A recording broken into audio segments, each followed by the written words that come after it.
Okay, so we've got some cream which is kind of past its best by date or near to it, and we'll make some butter.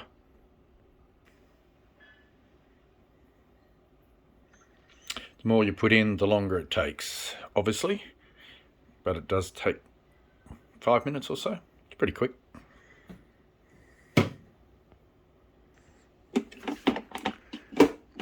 Put it on the Thermomix. As you can see, got the butterfly in. Start it going.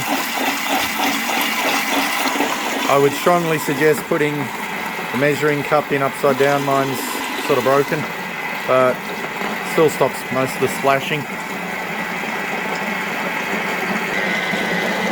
at 31 seconds, it'll be interesting how long it takes. Pretty obvious when it happens.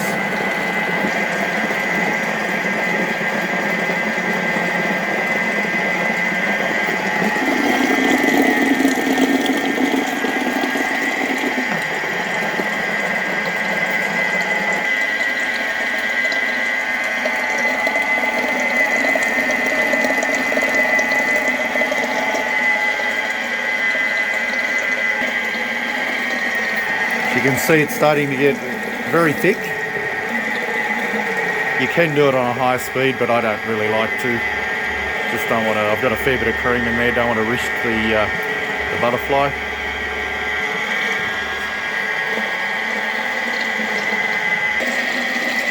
Very close now.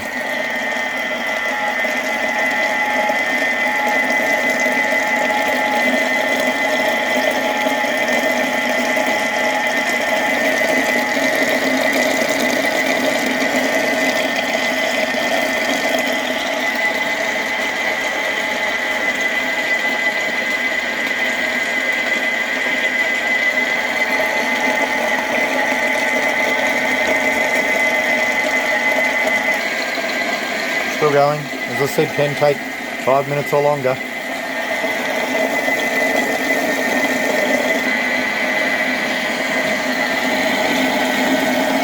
Looks to be moving a bit quicker. I think it's really close.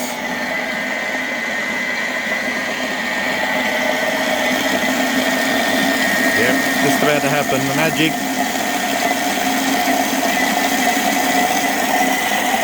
You see it's starting to shake.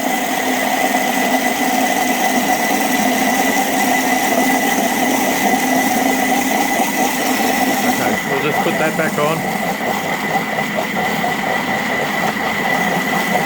Like I said, just under 4 minutes, 5 minutes. And voila. As you can see, it's all split up. Now all we need to do now is strain off. So if you see the milk, that's buttermilk, uncultured buttermilk, but you can put a culture in it to make it buttermilk like you get traditionally, which does thicken it. So now what we need to do is we strain it off, and then we put ice water back in, and we do that a few times just because the buttermilk is what makes it go off. So I'm just straining it in a basic strainer. We'll put it back in and we'll put some ice water in a sec. Okay, now I've just got some ice water here. Just putting it back in. We really just trying to get the rest of the buttermilk out.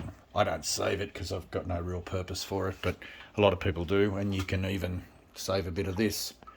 So we'll just chuck the lid back on, and okay, and we'll turn it off first.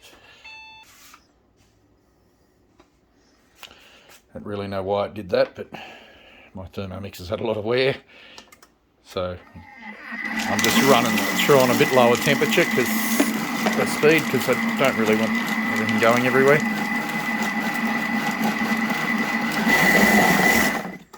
Don't need to do it for very long. When you take the lid off again, you'll see there's a whole heap more of that buttermilk stuff. So we'll just strain that off and rinse and repeat. Do this about 3 or 4 times until it's pretty clear. Now just note, there's no real need to to pour the butter out, you're just pouring the buttermilk off, and the first time I did it, it all come out together, but that really wasn't my intention. So just do that again. See if we get another error when I put the lid on this time. Nope.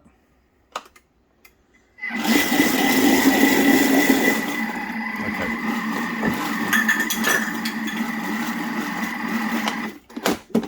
And so there's still, it's a lot lighter colour, but you've still got, as you can see, the reason for straining this off is this is basically what makes the butter go off. If you get rid of all this buttermilk, the butter you can leave on the shelf. You don't have to put it in the fridge. I normally do because it gets very hot in Australia, but you don't need to. So I'll just rinse this, and I'll do this a couple more times and won't bore you with the details. I've done it a couple more times. I think this is probably the last time I'll need to do it. Just check.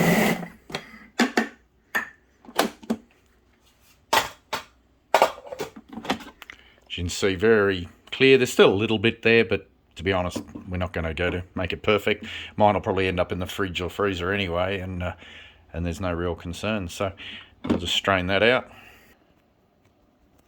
Now what we've got, as you can see there, what I tend to do is I'll put it out on some baking paper, as we call it in Australia, and roll it up into a nice cylinder, and then I'll freeze it. Makes it nice and easy to cut up to use. So I'm going to have to pause this because I wasn't smart enough to remember to get my tripod out, so doing it all by hand. Hang on a minute.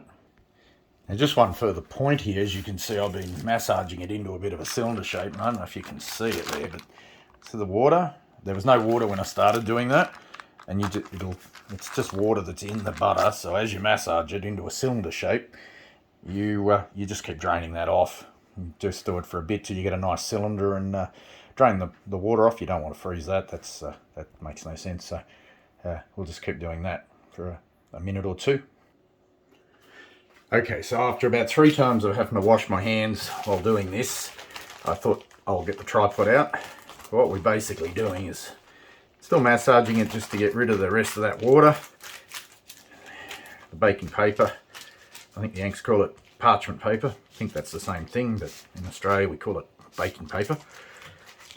Just keep massaging it, and there's not much fat, not much water left.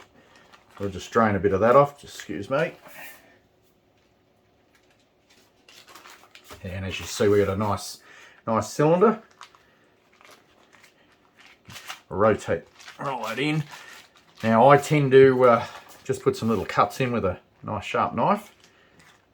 Just makes it easier later on. I'll just wash this. I think I was using it to cut up some beef.